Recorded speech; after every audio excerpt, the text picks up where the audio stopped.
Hi guys and welcome back to the channel Deepak Yadav Education. Welcome to the Daily Hindu News and Editorial Analysis of 13th of June 2022. तो guys आज है तारीख 13 जून 2022 और है Monday.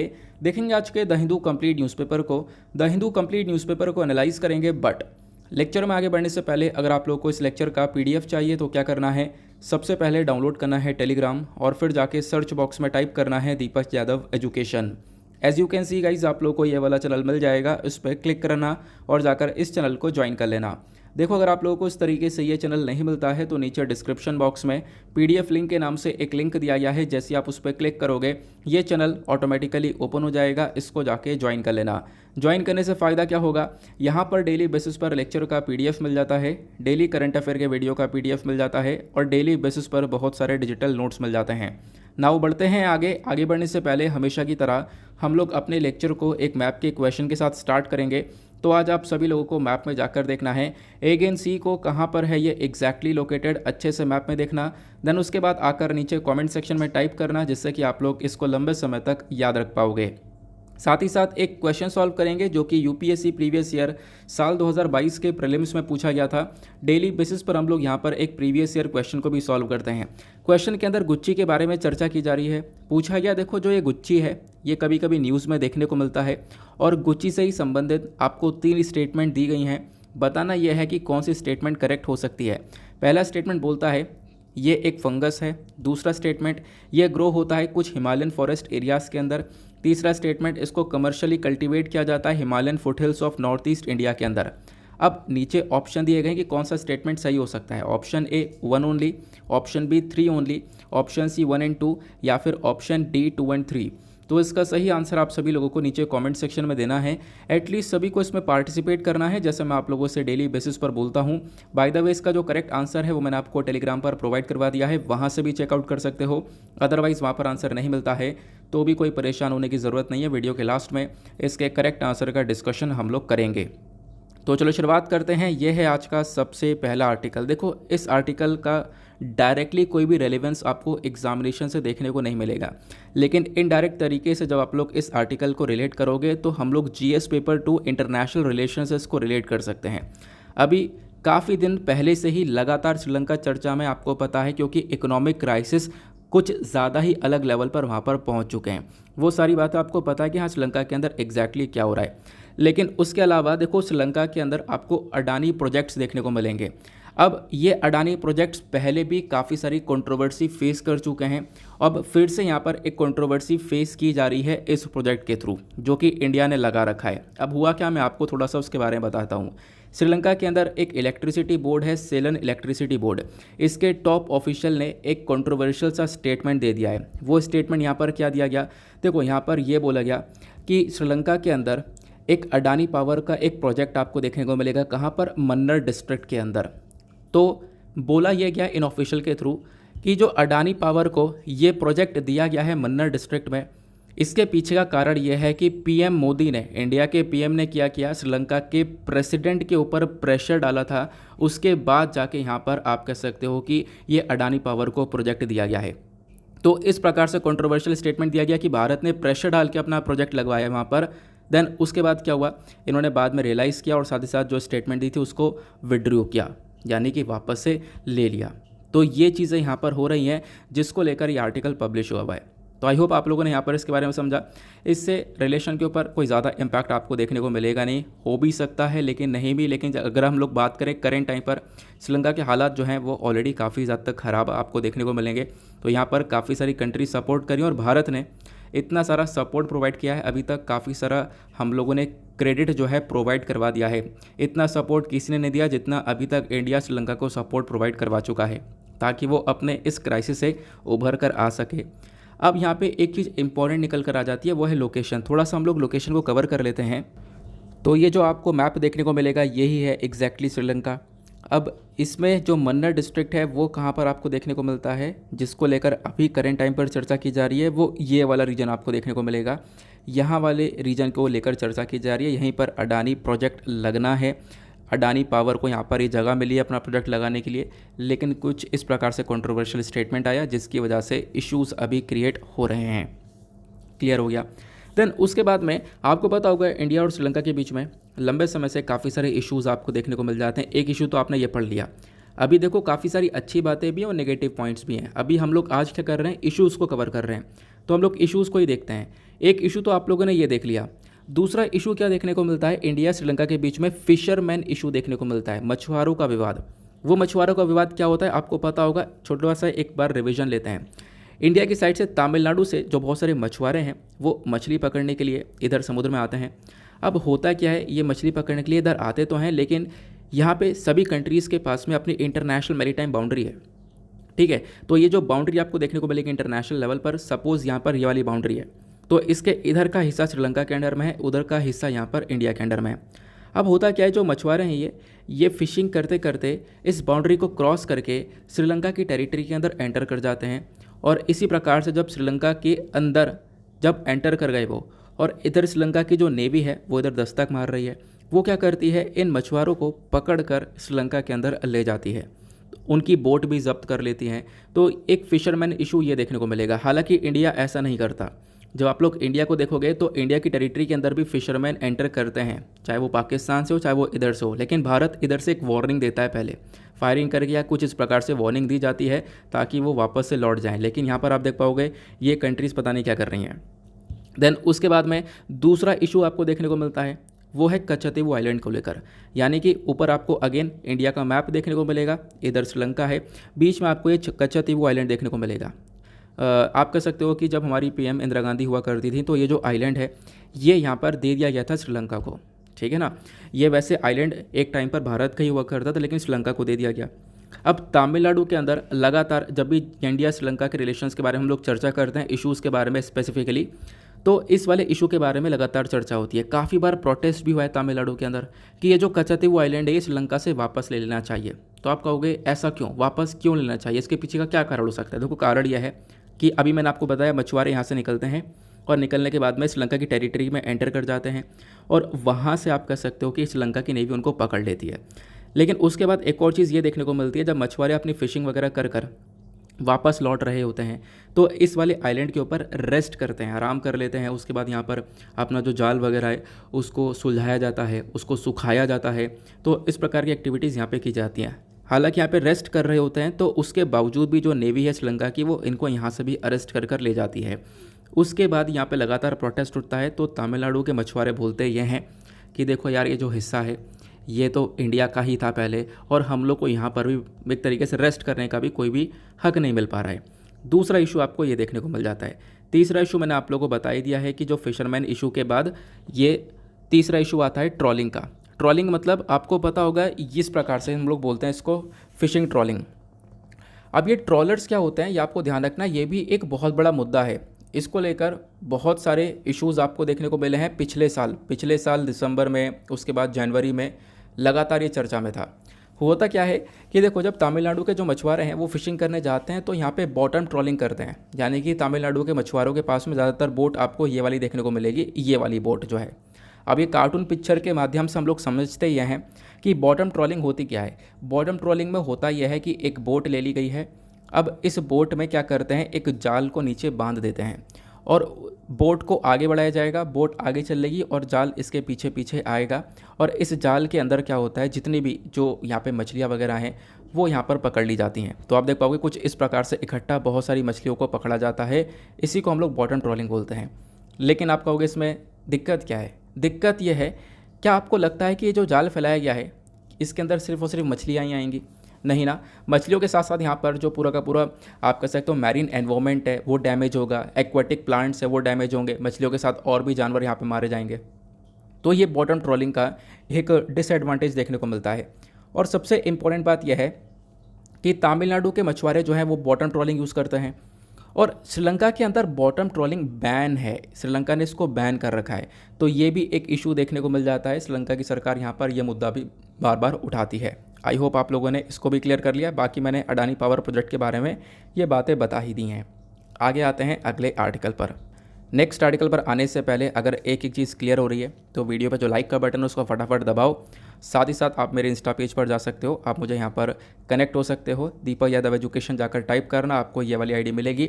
Connect होकर आप मुझसे अपनी क्वेरीज़ को पूछ सकते हो। देखो, अगर आपकी क्वेरी का रिप्लाई तुरंत नहीं मिल रहा है तो थोड़ा सा वेट करना, लेकिन सबकी क्वेरीज़ का रिप्लाई मैं दे रहा हूँ, ठीक है। काफ़ी सारी क्वेरीज़ का रिप्लाई ऑलरेडी दे चुका हूँ, काफ़ी सारे लोगों की जो प्रॉब्लम्स है वो सॉल्व कर चुका हूँ। आप लोग भी अपनी प्रॉब्लम मेरे साथ में शेयर कर सकते हो, यहाँ पर आप लोगों को भी रिप्लाई मिल जाएगा।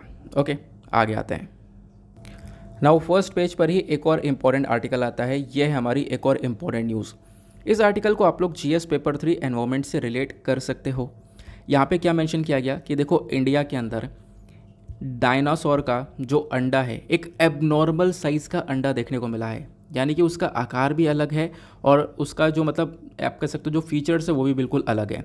तो मध्य प्रदेश के अंदर जो धार डिस्ट्रिक्ट आपको देखने को मिलेगा, यहीं पर इस प्रकार का ये एग पाया गया है। अब जब हम लोग इस एग को देखते हैं तो इसमें एक चीज़ देखने को ये मिलती है कि ये एग कहीं ना कहीं चिड़िया के एग से, बर्ड के एग से सिमिलर है, मैच होता हुआ नज़र आता है। तो आने वाले टाइम पर हम लोगों को कुछ नई नई स्टडीज़ पता लग सकती हैं इस पर्टिकुलर चीज़ के बारे में। मैं आपको समझाता हूँ हुआ क्या है। तो DU यानी कि यूनिवर्सिटी ऑफ दिल्ली के यहाँ पे रिसर्चर्स की पूरी टीम थी।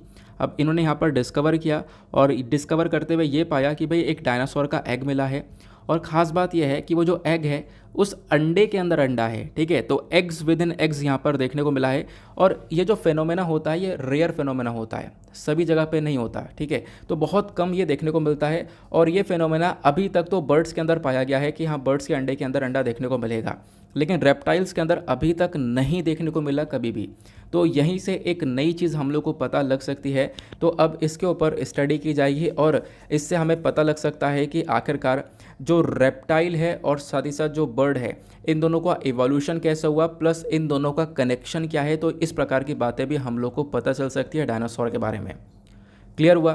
तो ये एक नई चीज़ यहाँ पे बताई गई है। अब यहाँ पे बोला गया, ये जो अंडा आपको देखने को मिल रहा है ये है टाइटेनोसॉरिड डायनासोर का। ये टाइटेनोसॉरिड डायनासोर जो है ये इसका अंडा है, ये कहाँ पे पाया गया? मध्य प्रदेश के धार डिस्ट्रिक्ट में, ये मैं आपको बता चुका हूँ। अब जब हम लोग बात करते हैं टाइटेनोसॉरिड डायनासोर के बारे में, तो ये सॉरोपॉड फैमिली से बिलोंग करता है, ध्यान रखना। अब चलो मैं आपको कुछ इंपॉर्टेंट बात बताता हूँ जहाँ से एग्जामिनेशन में क्वेश्चन बन सकता है। ये तो अंडों को लेकर बात हो गई, रिसर्च चल रही है उसको लेकर बात हो गई, और भी आने वाले टाइम पर हम लोग को काफ़ी सारी बातें पता चलेंगी, वो भी आने वाले टाइम पर ये आता रहेगा आर्टिकल। लेकिन यहाँ पे सॉरोपॉड क्या है वो मैं आप लोगों को थोड़ा सा बताता हूँ, इंपॉर्टेंट है क्योंकि उसी फैमिली से बिलोंग करता हुआ ये डायनासोर है जिसका अंडा अभी पाया गया है। जब हम लोग बात करते हैं सॉरोपॉड्स की, तो ये ऐसे डायनासोर थे जिनकी जो गर्दन है वो बहुत लंबी होती है। अभी मैं आपको पिक्चर दिखाऊंगा, इनफैक्ट आप इमेजिन कर पाओगे बहुत ज़्यादा लंबी इनकी नेक हुआ करती है, पूंछ काफ़ी लंबी हुआ करती थी, और साथ ही साथ यहाँ पर जो इनके पैर हैं वो भी पिलर की तरह काफ़ी लंबे हुआ करते थे। तो ये इनका अपीयरेंस है, अपने लंबी गर्दन की वजह से जाने जाते हैं सॉरोपॉड, ध्यान रख सकते हो इसके बारे में। साथ ही साथ यहाँ पे जो सॉरोपॉड हैं इंडिया के अंदर कहाँ कहाँ पर पाए गए? सॉरोपॉड इंडिया के अंदर में मेघालय, साथ ही साथ गुजरात, मध्य प्रदेश, महाराष्ट्र, तमिलनाडु के अंदर देखने को मिले हैं। उसके साथ सबसे पहली बार जो डायनासोर का जो बोन था वो इंडिया में डिस्कवर किया गया था जबलपुर कैंटोनमेंट पर। वहाँ पे एक हिल है बारासिमला हिल, यहीं पर सबसे पहली बार डायनासोर की हड्डी पाई गई थी। बाकी इंडिया के अंदर जब हम लोग डायनासोर की बात करते हैं तो डायनासोर भारत के अंदर कब से कब तक रहे? ट्राइसिक पीरियड से क्रेटेशियस पीरियड तक, ध्यान रखना इंपॉर्टेंट पॉइंट है। ट्राइसिक पीरियड से क्रेटेशियस पीरियड तक ही डायनासोर पाए गए हैं। अब ये दोनों पीरियड क्या हैं, चलो मैं आपको थोड़ा सा ये जियोलॉजिकल टाइम स्केल के बारे में बताता हूँ। ये तो आप लोग देख लो सॉरोपॉड का पिक्चर, इस प्रकार से आपको गूगल पर मिल जाएगा, जिनकी गर्दन बहुत लंबी हुआ करती थी। ये भी आप देख पाओगे, ये भी यहाँ पर एक सॉरोपॉड का पिक्चर देखने को मिलेगा। तो पूंछ भी लंबी होती है और गर्दन भी काफ़ी लंबी हुआ करती थी। अब जब हम लोग जियोलॉजिकल टाइम स्केल के बारे में चर्चा करते हैं तो मैंने आपको क्या बताया, यहाँ पर ट्राइसिक पीरियड से क्रेटेशियस पीरियड तक भारत के अंदर ही डायनासोर पाए गए। जब हम लोग पीरियड को डिवाइड करते हैं तो इस प्रकार से आपको ये पीरियड देखने को मिलेगा। तो अर्थ का फॉर्मेशन हुआ, यानी कि यहाँ से अर्थ बनी, और फिर उसके बाद ओरिजिन हुआ लाइफ का, बैक्टीरिया, एल्गाई, इस प्रकार से यहाँ पर चीज़ें आती रहीं। तो ये यहाँ पर आगे इनके साल लिखे हुए हैं। ये जो 2500 है ये MYA है, यानी कि मिलियन ईयर्स एगो के बारे में चर्चा की जा रही है, इतने इतने मिलियन ईयर एगो की पहले की चर्चा की जा रही है। अब उसके बाद जब हम लोग बात करते हैं तो हम लोग अभी डायनासोर के बारे में चर्चा कर रहे हैं। तो जो डायनासोर का मेजर पीरियड था ना वो मीजोजोइक पीरियड था। यहाँ पे आप देख पाओगे ये मीजोजोइक पीरियड था, और इसी के अंदर जो छोटे छोटे पीरियड्स देखने को मिलते हैं, मतलब ये जो आपको अलग अलग रंग बिरंगी सा दिख रहा है, यहाँ पे एरा लिखा गया है, ये अलग अलग एरा होते हैं। जैसे कि यहाँ पर पेलोजोइक एरा हुआ, मीजोजोइक एरा हुआ, सेंडोजोइक एरा हुआ। तो यहाँ पे डायनासोर जो है मीजोजोइक एरा से बिलोंग करते हैं और मीजोजोइक एरा के अंदर भी 3 अलग अलग पीरियड बटे हुए हैं, ट्राइसिक, जुरासिक और क्रेटेशियस। ठीक है, जुरासिक पीरियड आपने समझा होगा, जुरासिक पार्क जो पिक्चर वगैरह है वो तो आप लोगों ने देखी होगी। तो यहाँ पे ट्राइसिक से लेके क्रेटेशियस, तो इन तीनों पीरियड के बीच में यहाँ पर ये डायनासोर्स वगैरह देखने को मिले हैं और डायनासोर इसी पीरियड के बीच में एग्जिस्ट क्या करते थे और इसी टाइम पर यहाँ पर ख़त्म हो गए थे। इसी को हम लोग एज ऑफ रेप्टाइल्स के नाम से भी जानते हैं, ध्यान रखना ये हमारा एज ऑफ रेप्टाइल कहलाता है। क्लियर हो गया? आई होप आप लोग को इसके रिगार्डिंग एक अच्छे से क्लैरिटी मिल चुकी है। अच्छा, एक चीज़ और, ये टाइम पीरियड कितना पुराना है? तो यहाँ पे बोला जाता है कि लगभग आप कह सकते हो 201 मिलियन ईयर्स एगो से लेकर यहाँ पर चर्चा की जा रही है 145 मिलियन ईयर्स एगो तक की, इस टाइम पीरियड के बीच में ही यहाँ पर ये डायनासोर्स पाए जाते थे। आगे आते हैं, इतनी इन्फॉर्मेशन क्लियर हो गई। बाकी इंडिया के अंदर कौन सा डायनासोर ओरिजिनेट हुआ था? तो वो हुआ था राजासोरस डायनासोर, जो इंडिया में ओरिजिनेट हुआ। राजा नाम लगा हुआ है, ध्यान रख सकते हो इसके बारे में। बाकी यहाँ पे बहुत सारे डायनासोर इंडिया के अंदर पाए गए अलग अलग। बेरापोरोसस ये सबसे ज़्यादा बिगेस्ट, सबसे बड़ा डायनासोर था इंडिया के अंदर में, ये यहाँ पर मेंशन किया जाता है और इसकी लेंथ वगैरह बताई गई है, जो कि अगेन हमारे लिए इंपॉर्टेंट नहीं है। अब बात करते हैं डायनासोर कैसे ख़त्म हुए। तो कल ही इसके ऊपर मैंने एक लेक्चर लिया था। लेक्चर क्या लिया था? कल अपने द हिंदू के वीडियो में एक छोटा सा डिस्कशन इसके बारे में किया था। आपको पता होगा डायनासोर कैसे ख़त्म हुए? ख़त्म इसलिए हुए क्योंकि यहाँ पर एक बहुत बड़ा जो एस्टेरॉयड है, या फिर आप कह सकते हो चिक्सुलम्ब के बारे में मैंने आपको बताया था। चिक्सुलम्ब का एक बहुत बड़ा इम्पैक्ट पड़ा, लगभग 10 किलोमीटर डायमीटर का जो है एक बहुत बड़ा सा जो एस्टेरॉयड है वो गिरता है पृथ्वी के ऊपर, और वो गिरता है उस वाले रीजन में जहाँ पे डायनासोर पाए जाते थे। अब जब गिरा तो उससे जो हीट लेवल है, यानी कि गर्मी है, वो इतनी ज़्यादा बढ़ चुकी थी, 200 डिग्री सेल्सियस के आसपास हीट लेवल बढ़ा, गर्मी बहुत बढ़ गई, सब कुछ तबाह हुआ। और उसके साथ साथ यहाँ पर थोड़े टाइम बाद मतलब क्या हुआ, पहले तो गर्मी एकदम से बढ़ी तो काफ़ी सारे डायनासोर तुरंत ही ख़त्म हो गए थे। बाकी जब थोड़ा सा टाइम बचता है आगे का, उस समय थोड़े बहुत डायनासोर जिंदा रहते हैं, लेकिन वो कैसे मर जाते हैं? वो भूख से मर जाते हैं, क्योंकि इतना तेज़ी से यहाँ पर टेम्परेचर एकदम से इंक्रीज़ हुआ कि जो फसल वगैरह थी, या फिर आप कह सकते हो जो फूड वगैरह था, वो यहाँ पर कुछ भी नहीं बचा, जिसकी वजह से जो डायनासोर है वो लंबे समय तक टिक नहीं पाए। बाकी आपको डिटेल से जानना है तो कल मैंने आपको बताया था कि किस प्रकार से वो जो एस्टेरॉयड है वो आके गिरा था भारत के, सॉरी हमारी अर्थ के ऊपर। क्लियर हुआ? आगे आते हैं अगले आर्टिकल पर। नाउ नेक्स्ट आर्टिकल होने वाला है काफ़ी ज़्यादा important, GS paper 3 defence and technology से इसको आप लोग रिलेट कर सकते हो। यहाँ पे क्या मेंशन किया जा रहा है कि देखो, इंडिया अभी बातचीत कर रहा है ताकि हम लोग अपाची और चिनूक जो चॉपर्स है वो और भी ले सकें। ये अपाची और चिनूक क्या है? ये बेसिकली हेलीकॉप्टर्स हैं। अभी देखो सबसे बड़ी प्रॉब्लम क्या है ना, इंडियन एयरफोर्स के पास में जो हेलीकॉप्टर्स हैं इसकी एक कमी देखने को मिल रही है। तो उसी कमी को पूरा करने के लिए भारत ने निगोशिएशन पहले भी किया है, पहले भी हम लोगों ने इन हेलीकॉप्टर्स को परचेज़ किया है, अमेरिका से लिए थे। अभी हम लोग फिर से बातचीत कर रहे हैं कि हम लोग कुछ और अपाची और चिनूक चॉपर्स को खरीदें, यानी कुछ एक्स्ट्रा हेलीकॉप्टर्स को भी खरीदें, ताकि जो आज के टाइम पर डेफिशिएंसी देखने को मिल रही है उसको पूरा किया जा सके, जैसा इस आर्टिकल के अंदर मेंशन किया गया। उसके अलावा यहाँ पे आर्टिकल में आपको कुछ नहीं मिलेगा। यहाँ पे बताया गया कि जब आप लोग इसको, यानी कि जो ये अपाची और चिनूक चॉपर्स हैं, इसको कंपेयर करोगे रफाल जेट से तो काफ़ी अच्छे हैं। ठीक है, रफाल जेट के कंपैरिजन में भी काफ़ी अच्छे हैं, ऐसा खुद हमारी यहाँ पर नेवी बोलती है। ठीक है ना, तो ये इन्फॉर्मेशन हमारे पास निकल कर आती है। उसके बाद मैंने आपको बता दिया रीज़न क्या है। रीज़न यही है कि हमारी जो नेवी है प्लस हमारी जो एयरफोर्स है, इनके पास में अभी के टाइम पर जो हेलीकॉप्टर्स हैं उनकी काफ़ी बड़ी कमी देखने को मिलेगी। इंडियन नेवी जो एयरक्राफ्ट है, कि ऑब्वियस ही बात है जो नेवी है उनके पास भी अपना एयरक्राफ्ट यूनिट देखने को मिलता है। ध्यान रखना इसके बारे में, कोई कन्फ्यूजन क्रिएट मत करना। क्लियर हुआ? अब देखो यहाँ पे ये चिनूक और अपाची हेलीकॉप्टर्स हैं क्या, मैं आपको थोड़ी सी इन्फॉर्मेशन इसके रिगार्डिंग देता हूँ। भारत ने पहले भी, यहाँ पे आप कह सकते हो कि हमने 22 अपाची हेलीकॉप्टर और 5 चिनूक हेलीकॉप्टर्स के लिए एक कॉन्ट्रैक्ट साइन किया था, एक डील साइन की थी यूएसए की सरकार से सितंबर 2015 में। वो डील लगभग $3 बिलियन की गई थी। उसके बाद हम लोगों ने इन हेलीकॉप्टर्स को परचेज़ भी किया, इनको ख़रीदा भी। अब बात करते हैं अपाची हेलीकॉप्टर की, तो है क्या यह? देखो, अपाची अटैक हेलीकॉप्टर की अपने आप में कुछ खास बात है, चाहे वो कैसा भी वेदर हो, क्योंकि होता क्या है मेजरली आप देख पाओगे वेदर ख़राब होता है तो हेलीकॉप्टर्स वगैरह प्रॉपर वर्क नहीं कर पाते, उनको इजाज़त भी नहीं दी जाती है। लेकिन अपाची हेलीकॉप्टर को कुछ इस प्रकार से रेडी किया गया है कि कैसा भी वेदर हो, हर वेदर कंडीशन के अंदर ये कैपेबल है, आराम से लड़ सकता है।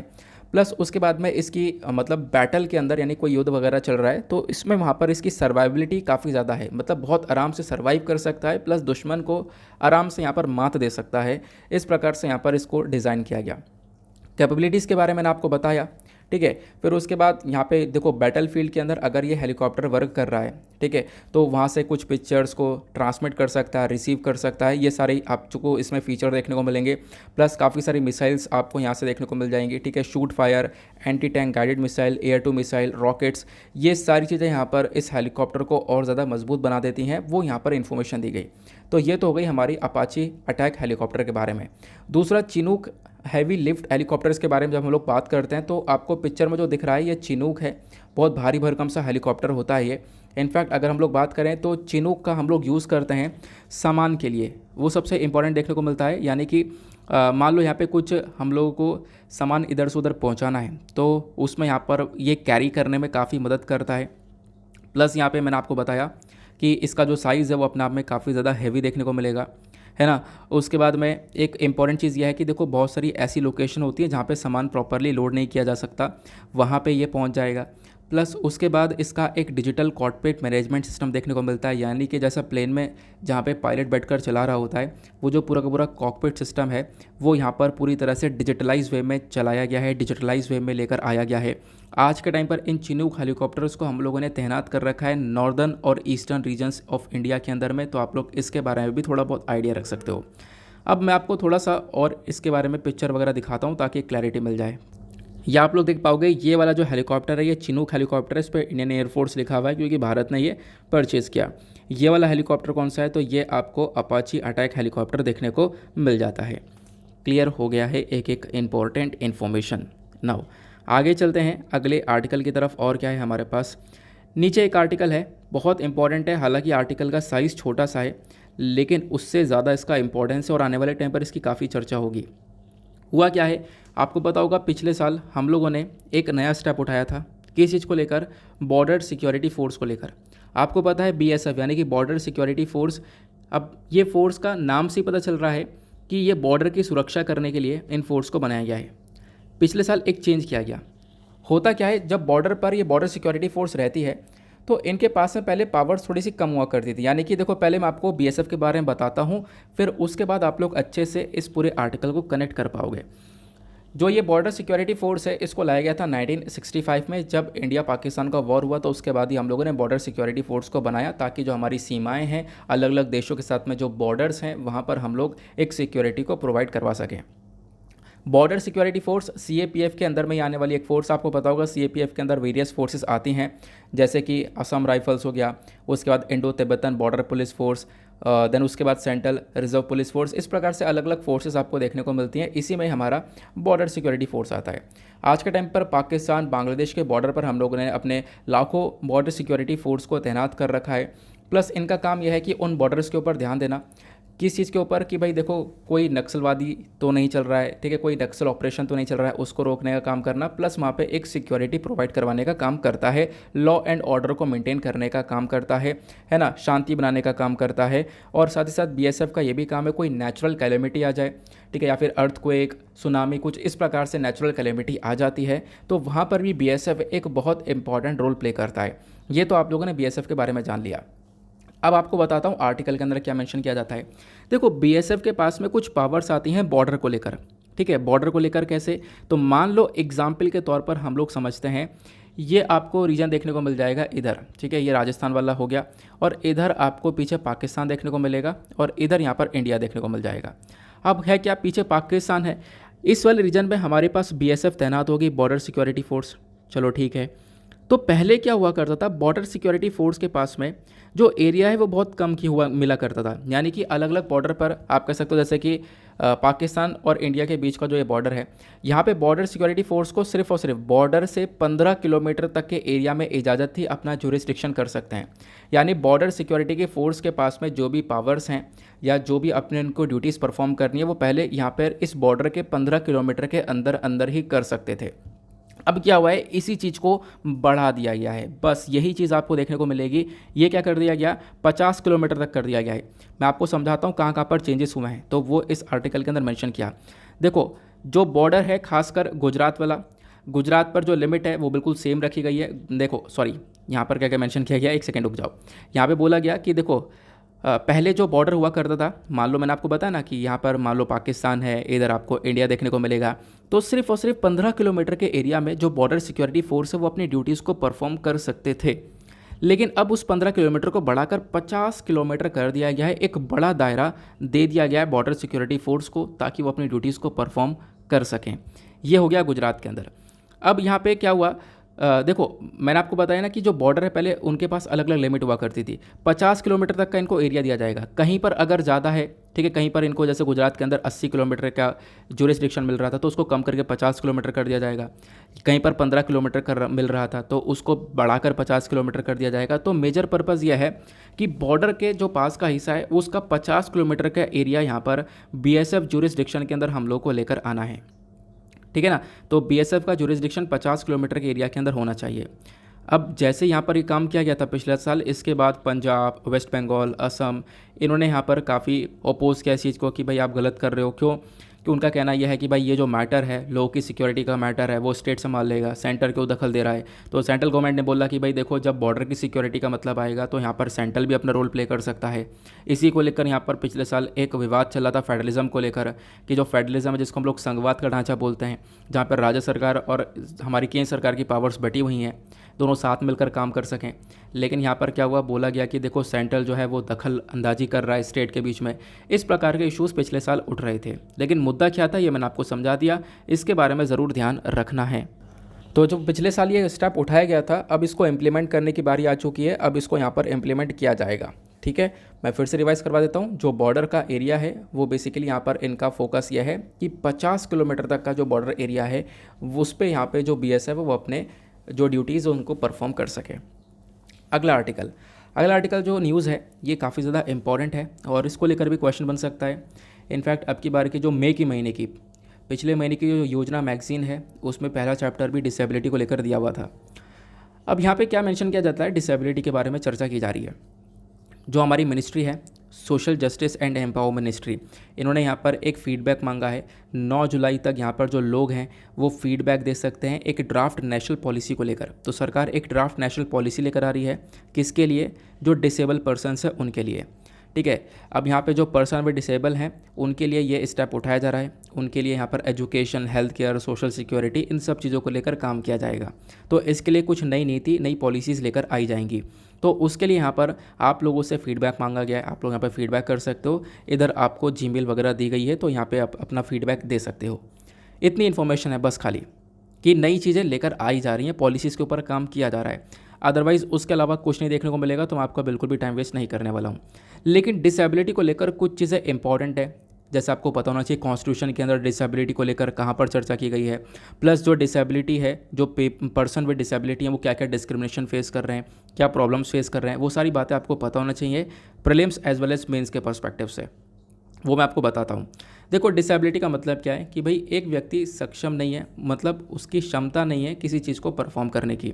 जैसे एक नॉर्मल व्यक्ति होता है वो हर काम कर सकता है, हर एक्टिविटी कर पाएगा, लेकिन डिसेबल वाला जो पर्सन है, जो दिव्यांगजन है, वो बेसिकली यहाँ पर हर चीज़ परफॉर्म नहीं कर पाते, ठीक है। जो दिव्यांग पर्सन होते हैं उनके बारे में चर्चा की जा रही है। अब जो ये डिसेबिलिटी है ये अपने आप में आप कह सकते हो कि एक पब्लिक हेल्थ प्रॉब्लम देखने को मिलती है, और ख़ासकर डेवलपिंग कंट्री के अंदर ये प्रॉब्लम थोड़ी सी वाइड हो जाती है, बढ़ जाती है। जैसे इंडिया हो गया और भी डेवलपिंग कंट्रीज़ हो गई, इनमें ये प्रॉब्लम थोड़ी सी बढ़ती हुई नज़र आती है। बाकी जब अब दिसंबर का महीना आएगा तो ये डिसेबिलिटी वाला टॉपिक फिर से चर्चा में आएगा। उससे पहले लगातार काफ़ी चर्चा में आने वाला है।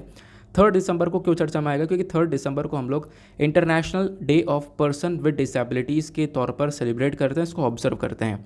बाकी इंडिया की जितनी भी पॉपुलेशन है, यहाँ पे आप लोग देख पाओगे लगभग 2.2% ऑफ इंडियाज़ पॉपुलेशन जो है वो आज के टाइम पर कहीं ना कहीं किसी ना किसी प्रकार की डिसेबिलिटी से सफ़र कर रही है, चाहे वो फिजिकल डिसेबिलिटी हो, चाहे वो मेंटल डिसेबिलिटी हो।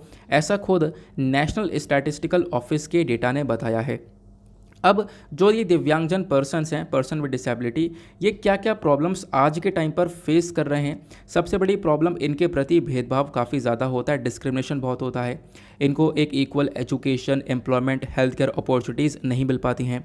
दूसरा, यहाँ पर हेल्थ के संबंधित काफ़ी सारी प्रॉब्लम्स देखने को मिल जाएंगी, ठीक है ना। जो डिसेबल पर्सन हैं उनको प्रॉपर यहाँ पर आप कह सकते हो कि हेल्थ केयर नहीं मिल पाता है। ये यहाँ पर आपको देखने को मिल जाएगा।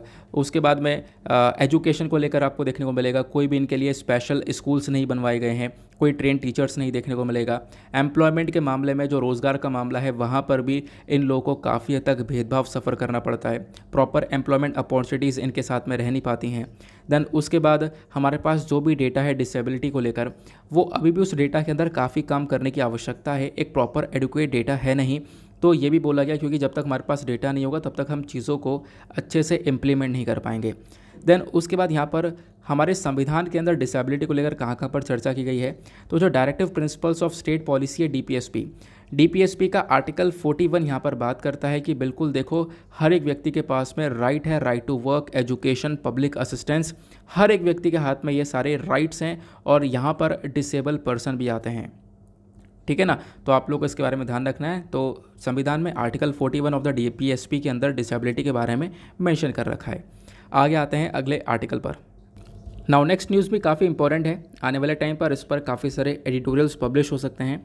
देखो अभी पता होगा आपको क्यूएस वर्ल्ड यूनिवर्सिटी रैंकिंग की रिपोर्ट आई है। अब इस रैंकिंग के अंदर मैंने आपको डिटेल से ऑलरेडी पढ़ा दिया है ना, लेकिन कोई बात, एक बार रिवीजन कर लेंगे, रिवीजन करने में कोई परेशानी नहीं है, आपको भी चीज़ें रिवाइज हो जाएंगी। अब क्यूएस ग्लोबल रैंकिंग की जब हम लोग बात करते हैं तो ये रिपोर्ट, ये रैंकिंग इस प्रकार से तैयार की जाती है जिसमें दुनिया भर की यूनिवर्सिटीज़ को ऐड किया जाता है, यानी कि दुनिया भर के अंदर टॉप की यूनिवर्सिटीज़ कौन कौन सी हैं इस प्रकार से सिलेक्शन किया जाता है, रैंकिंग को तैयार किया जाता है। तो भारत की भी काफ़ी सारी यूनिवर्सिटीज़ ने अब की बार इस रैंकिंग के अंदर एक पोजीशन को हासिल किया है। इंडिया का आईआईटी हो गया, आईआईटी बॉम्बे हो गया, उसके बाद हमारे बहुत सारे आपको इंस्टीट्यूट्स देखने को मिलेंगे, यूनिवर्सिटीज़ देखने को मिलेंगी जिन्होंने इस टॉप रैंकिंग के अंदर अपने पोजीशन को होल्ड करके रखा हुआ है अब की बार। ठीक है, काफ़ी सारी यूनिवर्सिटीज़ की पोजीशन पिछले साल के कंपैरिजन में इंप्रूव हुई है, काफ़ी सारी यूनिवर्सिटीज़ की पोजीशन पिछले साल के कंपैरिजन में डिक्लाइन हुई है, यानी कि वो और नीचे रैंकिंग पर आ चुके हैं। यहीं पर चर्चा की जाती है पौंडीचेरी यूनिवर्सिटी के बारे में। तो पौंडीचेरी यूनिवर्सिटी ने भी यहाँ पर top 1000 universities in the world के अंदर अपना एक पोजीशन को होल्ड कर लिया है। तो साल 2022-23 का जो ये क्यूएस ग्लोबल रैंकिंग का रिपोर्ट है, इसके अंदर 801 से लेकर 1000 के बीच में यहाँ पर इस रैंक रेंज में पौंडीचेरी यूनिवर्सिटीज़ को भी एक रैंक दे दी गई है। आप लोग इसके बारे में ज़रूर ध्यान रख सकते हो, लेकिन इतना इंपॉर्टेंट ये नहीं है जो अब मैं आप लोगों को बताने वाला हूँ। अब इस रैंकिंग के बारे में थोड़ी बहुत बातें जानेंगे क्योंकि पॉसिबिलिटी है, चाहे आप लोग लिख लेना, इसके ऊपर डेफिनेटली आने वाले टाइम पर एडिटोरियल्स पब्लिश होंगे। अब यहाँ पर न्यूज़ ये थी कि भाई देखो, हमारा जो आईआईसी बेंगलुरु है, यानी कि Indian institute of science Bangalore के अंदर जो देखने को मिलेगा, ये इसने एक बहुत अच्छी रैंक हासिल कर ली है अब की बार क्यूएस वर्ल्ड यूनिवर्सिटी रैंकिंग के अंदर में। अब जब ये क्यूएस वर्ल्ड यूनिवर्सिटी रैंकिंग के बारे में पढ़ रहे हैं तो ये है क्या, पहले इसके बारे में जानते हैं।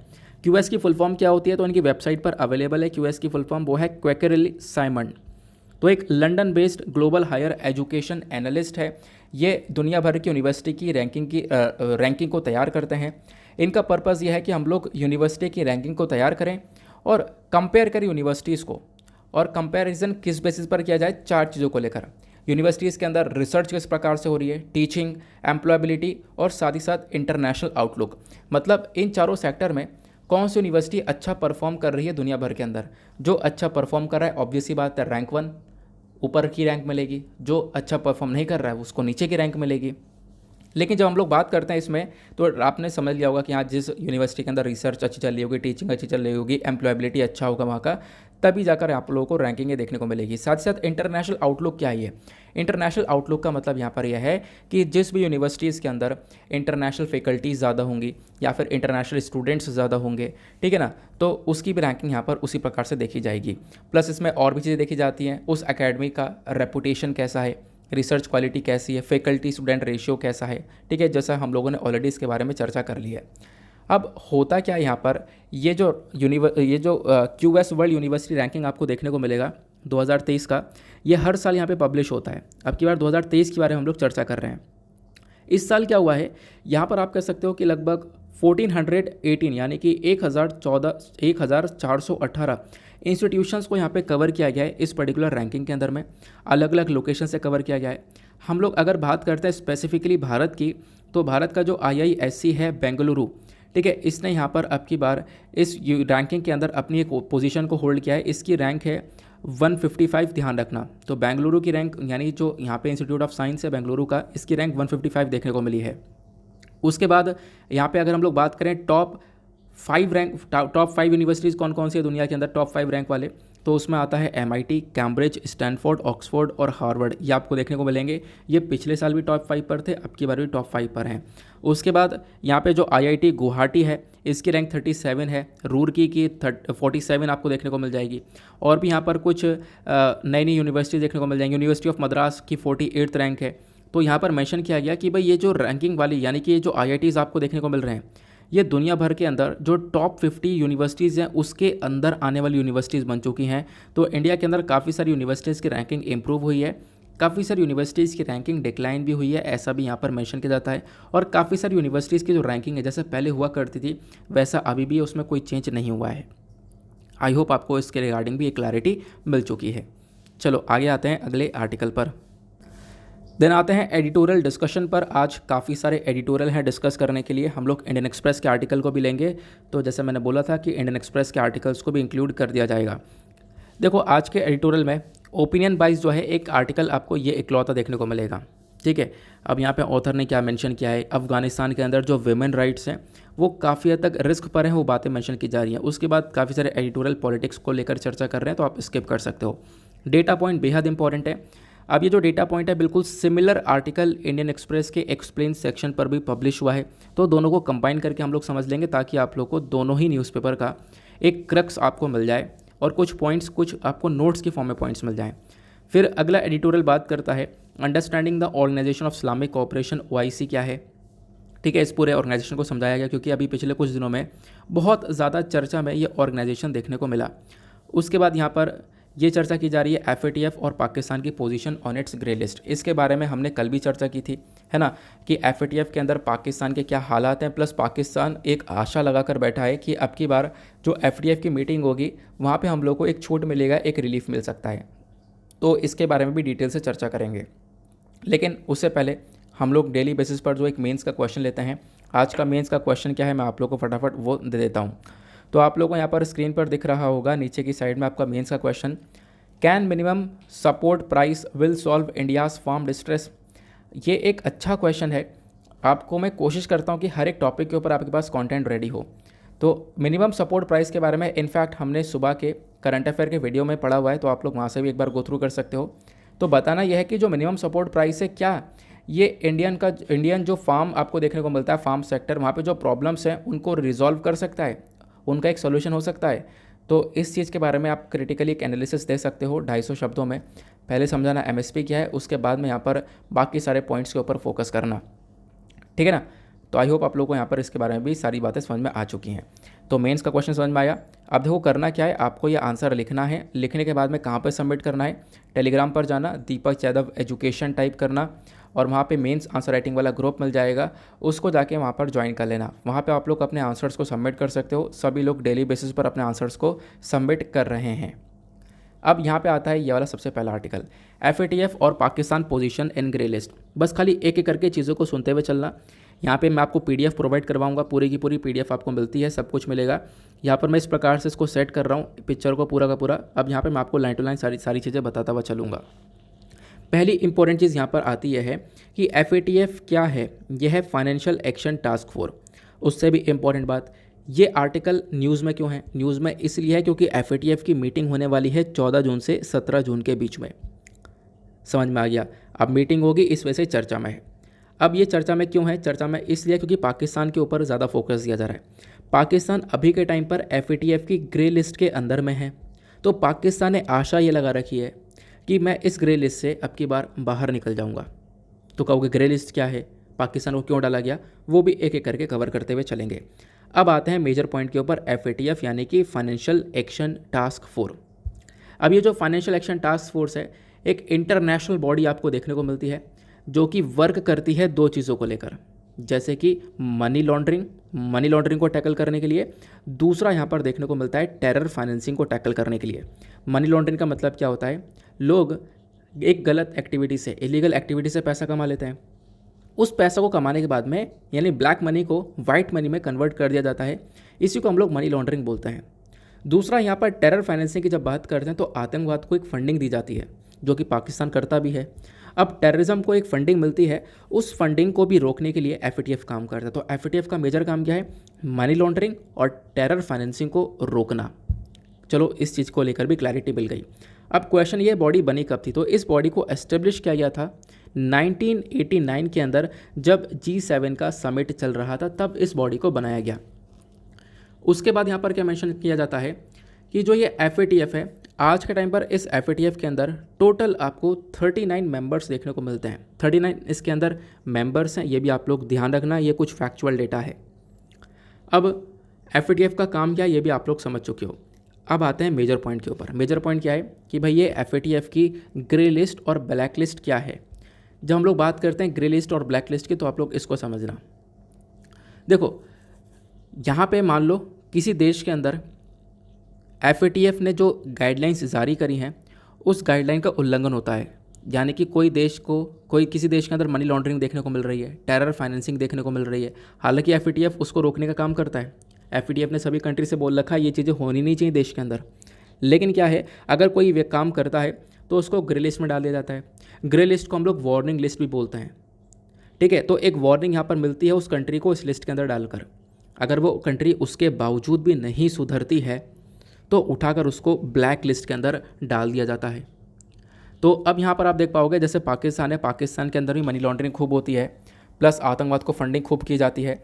इसी वजह से पाकिस्तान को क्या कर रखा है, ग्रे लिस्ट के अंदर डाल रखा है। पाकिस्तान यार 2008 से ग्रे लिस्ट के अंदर है, 2008 से बीच में निकला थोड़े दिनों के लिए, लेकिन फिर से उसको ग्रे लिस्ट में डाल दिया गया क्योंकि सुधरा नहीं। तो अब यहाँ पर देख पाओगे कि क्या क्या किस किस वजह से ग्रे लिस्ट के अंदर डाला जाता है। अब क्वेश्चन ये है कि सर अभी ग्रे लिस्ट के अंदर कितने देश होंगे? तो ग्रे लिस्ट के अंदर अभी टोटल 23 कंट्री हैं, इसमें पाकिस्तान को इंक्लूड करके बता रहा हूँ। 23 देश आपको ग्रे लिस्ट में देखने को मिलेंगे। अब बात करें ब्लैक लिस्ट की, तो ब्लैक लिस्ट में कितने देश हैं? आपको 2 देश देखने को मिल जाएंगे। वो कौन कौन से हैं? वो आपको देखने को मिलेगा नॉर्थ कोरिया और ईरान। ये दोनों आज के टाइम पर ब्लैक लिस्ट में है, ठीक है ना। ये इन्फॉर्मेशन जो मैंने आपको बताई है वो सब आपको ये देखने को मिलेगी, ठीक है ना। ये आप लोग देख पाओगे आज के टाइम पर जो ब्लैक लिस्ट के अंदर 2 देश हैं वो कौन कौन से हैं? नॉर्थ कोरिया और ईरान। अब एक और क्वेश्चन आता है। क्वेश्चन यह है कि चलो हमने ये तो समझ लिया कि हाँ इस चीज़ को रोकने के लिए एफएटीएफ काम कर रहा है। अब ये बताओ किसी देश ने ये सब काम फिर भी किया, उसको हम लोगों ने इस लिस्ट के अंदर डाल दिया, तो इस लिस्ट में डालने से फ़ायदा क्या होगा? मतलब कि कोई स्टेप उठाया जाएगा नहीं उठाया जाएगा? बिल्कुल। अगर किसी कंट्री को हम लोग ब्लैक लिस्ट के अंदर डाल देते हैं, देखो ग्रे लिस्ट के अंदर तो वार्निंग मिल गई, उस कंट्री की हालत ख़राब होने लगती है। अगर ब्लैक लिस्ट के अंदर उस कंट्री को डाल दिया जाए या फिर किसी भी दोनों लिस्ट में किसी भी लिस्ट में पड़ी है वो कंट्री, तो उसकी वजह से क्या होगा, उस कंट्री को कोई सपोर्ट नहीं मिल सकता। खासकर आपने बड़े बड़े नाम सुने होंगे, international monetary fund, Asian development bank, ठीक है, यूरोपियन यूनियन, ये सारे बड़े बड़े आपको आप कह सकते हो फाइनेंशियल सपोर्ट देने वाली बॉडीज़ हैं जो कि काफ़ी सारा पैसा प्रोवाइड करवाती हैं कंट्री को हर एक प्रॉब्लम के अंदर में। तो क्या है, इन सब कंट्रीज़ की जो फंडिंग वगैरह वो सब बंद हो जाती है अगर कोई कंट्री ग्रे लिस्ट या ब्लैक लिस्ट के अंदर है, तो ये सब कुछ भी नहीं प्राप्त होता है उन कंट्रीज़ को। तो ये यहाँ पर एक सबसे बड़ी प्रॉब्लम देखने को मिल जाती है। अब सर एक क्वेश्चन आता है, पाकिस्तान ग्रे लिस्ट में क्यों है? भाई ये भी पूछने की बात है। पाकिस्तान ने लगातार यहाँ पर मनी लॉन्ड्रिंग करी है, टेरर फाइनेंसिंग करी है, इस वजह से पाकिस्तान अभी भी ग्रे लिस्ट के अंदर है। और अभी पाकिस्तान सोच रहा है कि हम यहाँ से बाहर निकल जाएंगे अब की बार की मीटिंग में। क्यों? क्योंकि पाकिस्तान ने बोला है कि भैया हमने अब की बार अपने यहाँ पे काफ़ी सुधार किया है। जैसे कि बड़े बड़े जो टेरर आउटफिट हैं, हाफिज़ सईद, उसके बाद यहाँ पे मसूद अज़हर, इन सबको अरेस्ट किया गया है। प्लस लगभग 300 के आसपास यहाँ पर कुछ टेररिस्ट हैं, उनको अरेस्ट किया गया। 1100 के आसपास यहाँ पर टेरर ग्रुप्स के थ्रू ओन करी हुई प्रॉपर्टीज़ थी, उनको सीज़ किया गया, उनको जब्त किया गया है। तो एफएटीएफ का कहना यह है कि हम लोग भैया काम कर रहे हैं अब की बार अच्छे से और स्टेप उठाया गया है ये, और जो टेररिज्म वगैरह इसको कम करने के ऊपर प्रॉपरली फोकस किया गया है। तो अब की बार हमें बॉडी से निकाल देना चाहिए, यानी इस एफएटीएफ की ग्रे लिस्ट से निकाल देना चाहिए, क्योंकि एफएटीएफ में पाकिस्तान साल 2008 से ही घूमता हुआ नज़र आएगा। मैंने आप लोगों को इसके बारे में ऑलरेडी बताया है। देन उसके बाद में यहाँ पर मेंशन किया जाता है किस चीज़ के बारे में, कि देखो पाकिस्तान ने बोला कि हमने अब की बार डेफिनेटली काफ़ी सुधार किया है और आने वाले टाइम पर भी चीज़ें सुधरती भी रहेंगी, ऐसा भी खुद यहाँ पे पाकिस्तान बोलता है। तो इसी वजह से यहाँ पर कोशिश है कि इसको एफएटीएफ से निकाला जाए, ऐसा यहाँ पर रहने वाला है। इनफैक्ट मार्च के महीने में जो पाकिस्तान है इसने इन्फॉर्म किया एफएटीएफ को कि भाई इन्होंने देखो 34 एक्शन आइटम्स हैं, 34 में से 32 एक्शन आइटम्स पूरे कर लिए हैं, यानी 34 स्टेप उठाने थे उसमें से 32 उठा लिए, 2 स्टेप और उठाने हैं वो उठा लिया जाएगा, लेकिन इसको यहाँ पे इस ग्रुप से, इस ग्रे लिस्ट से बाहर निकाला जाए। ठीक है ना। तो ये एफएटीएफ को लेकर इन्फॉर्मेशन मिल गई। तो ये पूरा आर्टिकल हमने डिस्कस किया शॉर्ट फॉर्म में, और इसको लेकर अगर आप लोगों को लिखित में कुछ इन्फॉर्मेशन चाहिए तो मैंने आपको ये प्रोवाइड करवा दी है। ठीक है ना। अभी जो इन्फॉर्मेशन है आपको सब पीडीएफ के अंदर मिल जाती है, टेलीग्राम पर आपको मेरा पीडीएफ मिल जाएगा, जाकर आप लोग डाउनलोड कर सकते हो वहाँ से। जब पीडीएफ आप लोग डाउनलोड करोगे तो बहुत सारे मोबाइल फ़ोन में ये जो डेटा है ये ओपन नहीं हो पाता। तो आपको जो ये येलो कलर का सिंबल दिख रहा है इसको ओपन करने के लिए अपने फ़ोन में एक ऐप को डाउनलोड कर लेना है जिसका नाम है एडोब एक्रोबेट करके। तो प्लीज़ जाकर इसके ऊपर ज़रूर फोकस करना। चलो अगले आर्टिकल पर आते हैं। नेक्स्ट एडिटोरियल जो है हमारा वो है हमारा डेटा पॉइंट। अब डेटा पॉइंट को हम लोग कवर करेंगे अपने इंडियन एक्सप्रेस वाले से, क्योंकि इंडियन एक्सप्रेस के अंदर भी ये आर्टिकल आया हुआ है। ठीक है ना। तो इकट्ठा वहीं से कवर करेंगे, लेकिन उससे पहले अभी हमारे पास एक और आर्टिकल है। एक आर्टिकल क्या है, आपने आज का थंबनेल देखा होगा। थंबनेल के अंदर क्या मेंशन है, इंडिया की चाय पत्ती को देशों ने किया रिजेक्ट। अब इंडिया की चाय पत्ती को क्यों रिजेक्ट किया गया, इसके पीछे का क्या कारण है, प्लस यूपीएससी ने क्वेश्चन पूछा है पहले, वो भी मैं आप लोगों को समझाने वाला हूँ। क्योंकि एक आर्टिकल हम अलग से लेते हैं तो आज भी एक आर्टिकल अलग से लिया गया है, इसको लेकर मैं आपको डेटा दे रहा हूँ। तो देख पाओगे इसके ऊपर आर्टिकल पब्लिश हुआ था अभी एक दिन पहले। ईरान और ताइवान ये दोनों देश निकल कर आए जिन्होंने भारत की चाय पत्ती को रिजेक्ट कर दिया और बोला कि भाई इसके अंदर फाइटो सैनिटरी इशूज़ हैं। फाइटो सैनिटरी इशूज़ का मतलब यह है इसके अंदर पेस्टिसाइड का प्रेजेंस बहुत ज़्यादा है, क्योंकि आपको पता होगा अगर चाय की पत्ती हम लोग लगा रहे हैं, फसल लगा रहे हैं, तो उसमें क्या होता है कीटनाशक का इस्तेमाल किया जाता है कीटाणु को मारने के लिए। तो उसका कंटेंट बहुत ज़्यादा है, ऐसा यहाँ पे ताइवान और ईरान का कहना है।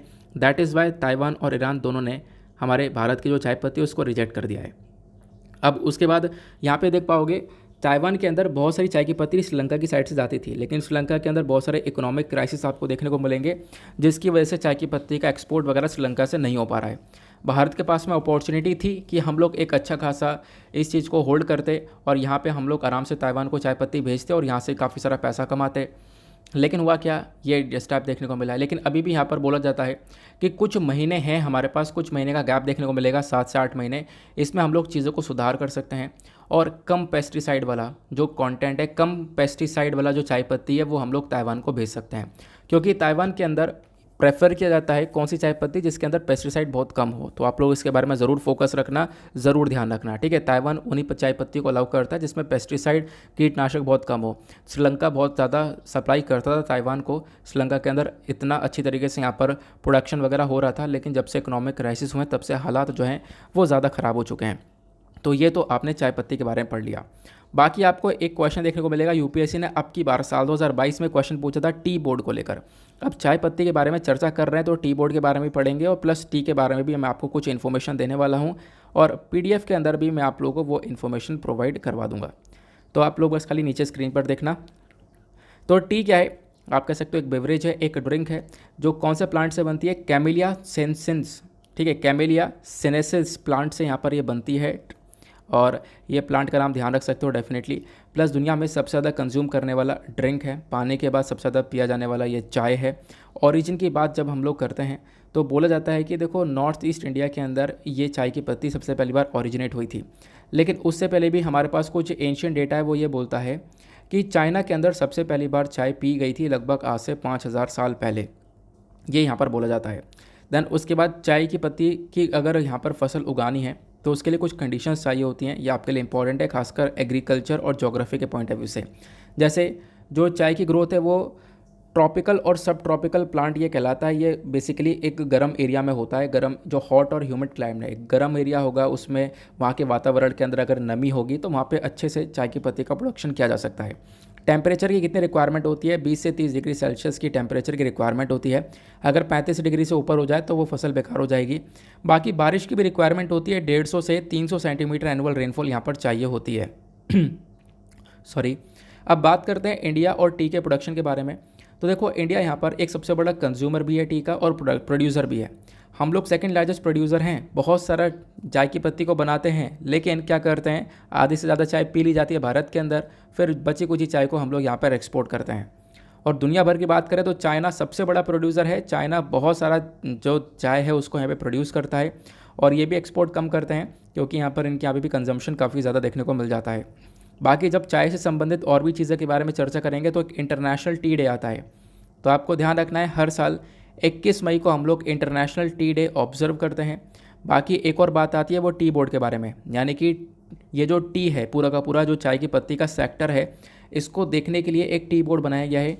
टी बोर्ड एक स्टैचुअरी बॉडी है जिसको मिनिस्ट्री ऑफ कॉमर्स के अंदर बनाया गया है। ध्यान रखना, ये जो बोर्ड है इसको तैयार किया गया है और इसके अंदर आपको 31 मेंबर्स आपको देखने को मिल जाते हैं, जिसमें एक चेयरमैन होता है। बाकी और भी बहुत सारे मेंबर्स आपको देखने को मिलेंगे, T producer, T trader, broker, consumer, ये सारे लोग मिलकर यहाँ पर पूरा का पूरा इस टी बोर्ड को बनाते हैं। अब ये जो टी बोर्ड है ये हर 3 साल बाद यहाँ पर रिकॉन्स्टिट्यूट होता है। ध्यान रखना, इसका फंक्शन क्या है कि भाई हमारा जो टी सेक्टर है उसको एक सपोर्ट प्रोवाइड करवाना, फाइनेंशियल और टेक्निकल असिस्टेंस देना, एक्सपोर्ट को प्रमोट करना कि भारत से ज़्यादा चाय की पत्ती को एक्सपोर्ट किया जा सके, रिसर्च और डेवलपमेंटल एक्टिविटीज़ को थोड़ा सा और प्रमोट करने का काम करता है ये हमारा टी बोर्ड। अब टी बोर्ड ऑफिस के बारे में चर्चा की जाती है। तो टी बोर्ड का जो हेड ऑफिस है वो आपको कोलकाता वेस्ट बंगाल के अंदर देखने को मिल जाता है। बाकी और भी काफ़ी सारे छोटे छोटे ऑफिस हैं। बाकी जो एक फॉरेन ऑफिस होता है ना, कि विदेश के अंदर भी ऑफिस होता है, तो हमारे टी बोर्ड का जो ऑफिस है विदेश में वो आपको दुबई और मॉस्को में देखने को मिलता है। इसके बारे में भी ध्यान रख सकते हो। बाकी यूपीएससी ने कैसा क्वेश्चन पूछा था टी बोर्ड को लेकर वो आपको ये देखने को मिलेगा। इन्होंने बोला with reference to the tea board in India, कौन सा स्टेटमेंट करेक्ट हो सकता है। पहला स्टेटमेंट, टी बोर्ड एक स्टैचुरी बॉडी है, बिल्कुल सही है, हम लोगों ने अभी पढ़ा। फिर उसके बाद टी बोर्ड एक रेगुलेटरी बॉडी है जिसको ministry of agriculture and farmers welfare के अंदर अटैच कर रखा है। फिर तीसरा स्टेटमेंट ये बोलता है कि देखो जो टी बोर्ड है इसका हेड ऑफिस बेंगलुरु के अंदर सिचुएटेड है। ये यहाँ पर मेंशन किया जाता है कि बिल्कुल सही है, क्योंकि अभी हम लोगों ने पढ़ा था, है ना, क्या पढ़ा था, सॉरी बेंगलुरु के अंदर पढ़ा था या वेस्ट बंगाल के अंदर पढ़ा था, हाँ वेस्ट बंगाल के अंदर पढ़ा था हम लोगों ने, कोलकाता में। तो यहाँ पर जो थर्ड स्टेटमेंट है हमारा वो गलत हो जाएगा। चौथा स्टेटमेंट, जो ये बोर्ड है इसका ओवरसी ऑफिस आपको दुबई और मॉस्को में देखने को मिल जाता है, तो ये भी आपको करेक्ट आंसर देखने को मिलता है। तो बेसिकली यहाँ पर आप कह सकते हो कि अगर हम लोग इसका आंसर देखें तो 1 और 4 आंसर डी करेक्ट हो जाएगा। ठीक है ना, तो आप लोग यहाँ पे ध्यान रख सकते हो, आंसर 1 टी एक स्टैचुरी बॉडी है और उसका आंसर 4 इसका जो ओवरसी ऑफिस है ये आपको दुबई और मॉस्को में देखने को मिलेगा। तो इसका करेक्ट आंसर डी हो जाएगा। इसके बारे में हमने पहले भी पढ़ रखा था। आई होप आप लोगों को क्लैरिटी यहाँ पे भी मिल चुकी है। नेक्स्ट एडिटोरियल पर आते हैं। अब ये ऑर्गेनाइजेशन ऑफ इस्लामिक कोऑपरेशन के बारे में बिल्कुल लास्ट में डिस्कशन करूँगा। एक एडिटोरियल ये है, यहाँ पर ये ऑथर हैं शांति मैरिट डिसूजा। अब ये कौन है, इनके बारे में आप लोग यहाँ पर पढ़ सकते हो। एक फाउंडर हैं, प्रेसिडेंट हैं मंत्रिया एंड विजिटिंग रिसर्च फेलो की, और उसके बाद वेमेंस ग्रुप के लिए काफ़ी हद तक रिसर्च वगैरह काम वगैरह करती हैं। पाकिस्तान के अफ़गानिस्तान को लेकर काफ़ी हद तक इन्होंने रिसर्च वगैरह की है, वहाँ के लिए काम किया है। तो इनके थ्रू यहाँ पे बताया गया कि भाई अफ़गानिस्तान के अंदर तालिबान का जब से शासन आया है तब से सिचुएशन जो है वो बदतर हो चुकी है वेमेंस के लिए। खासकर वेमेंस के जो राइट्स वगैरह हैं वो सब यहाँ पर छिन गए हैं, और एक टाइम पर वेमेंस के पास में प्रॉपर राइट्स हुआ करते थे। मैं आपको थोड़ा बैकग्राउंड पर लेकर चलता हूँ और एक एक करके समझाता हूँ सिचुएशन को कि क्या क्या एग्जैक्टली सिचुएशन देखने को मिलती है। देखो, बैकग्राउंड की जब हम लोग बात करते हैं तो 1996 में चलते हैं। 1996 से लेकर 2001 के आसपास अफ़गानिस्तान के ऊपर तालिबान का शासन हुआ करता था। तालिबान उसको कंट्रोल किया करता था, है ना। लेकिन उससे पहले एक और इंपॉर्टेंट बात, आपकी बार साल 2022 में यूपीएससी ने अफ़गानिस्तान को लेकर भी क्वेश्चन पूछा था प्रीलिम्स के अंदर। वो क्वेश्चन क्या था, अफ़गानिस्तान के साथ में कौन कौन से देश अपने बाउंड्रीज़ को शेयर करते हैं। तो आपको नीचे कमेंट सेक्शन में उसी का आंसर देना है। अफ़गानिस्तान के साथ में कौन कौन से कंट्रीज़ अपने साथ में बाउंड्री शेयर करती हैं, उन सभी कंट्रीज़ का नाम लिखो नीचे कमेंट सेक्शन में फटाफट। अब क्या हुआ, 1996 से लेकर 2001 के बीच में अफ़गानिस्तान के ऊपर तालिबान का कंट्रोल रहा था, तालिबान कंट्रोल कर रहा था। सिचुएशन बहुत ज़्यादा बदतर थी, बहुत ख़राब थी। लेकिन 2001 में क्या हुआ, एक बहुत बड़ी गलती हो गई। किसके थ्रू, ओसामा बिन लादेन के थ्रू। क्या किया, 2001 में यहाँ पर एक अटैक होता है, 9/11 अटैक। आपको इसके बारे में पता होगा। अमेरिका के अंदर 2 बिल्डिंग्स हैं, वहाँ से आर पार प्लेन निकाल दिया जाता है और उसमें बहुत सारे लोगों की जान जाती है। आज तक अमेरिका जब वो तारीख आती है ना सितंबर में, उसको याद करता है, उसकी एनिवर्सरी सेलिब्रेट करता है 9/11 अटैक की। तो ये अटैक किया गया ओसामा बिन लादेन के थ्रू। ओसामा बिन लादेन जाके छुप गया था फिर अफ़गानिस्तान में। फिर उसके बाद यहाँ पे क्या हुआ, अमेरिका ने यहाँ पे इनसे बोला, क्योंकि उस समय तालिबान का कंट्रोल हुआ करता था, तो अमेरिका ने तालिबान से बोला था कि भाई अपने यहाँ से आतंकवाद ख़त्म कर दो और ओसामा बिन लादेन को अमेरिका को सौंप दो। लेकिन तालिबान ने ये बात सुनी नहीं, ओसामा बिन लादेन को नहीं सौंपा। तालिबान ने बोला भाई हमारे पास है ही नहीं ओसामा बिन लादेन। तो इसी की वजह से क्या होता है, अमेरिका जो है अपनी फोर्सेस को लेकर अफ़गानिस्तान के अंदर उतर जाता है, तालिबान को वहाँ से हटा देता है। तो 2001 के अंदर तालिबान का शासन वहाँ पे ख़त्म हो जाता है। ठीक है ना। अब 2001 से लेकर, देखो मैंने 1996 से लेकर 2001 तक सिचुएशन बता दी। अब क्या होता है 2001 से लेकर 2021 यानी पिछले साल तक, ये 20 साल का जो टर्म पीरियड है, इस पीरियड के अंदर अमेरिका ने वहाँ पे सरकार को एस्टेब्लिश का, प्रॉपर सरकार वगैरह चल रही थी वहाँ पर। आपको पता होगा पिछले साल सरकार भी थी, prime minister, president, Ashraf Ghani, ये सब लोग यहाँ पर हुआ करते थे।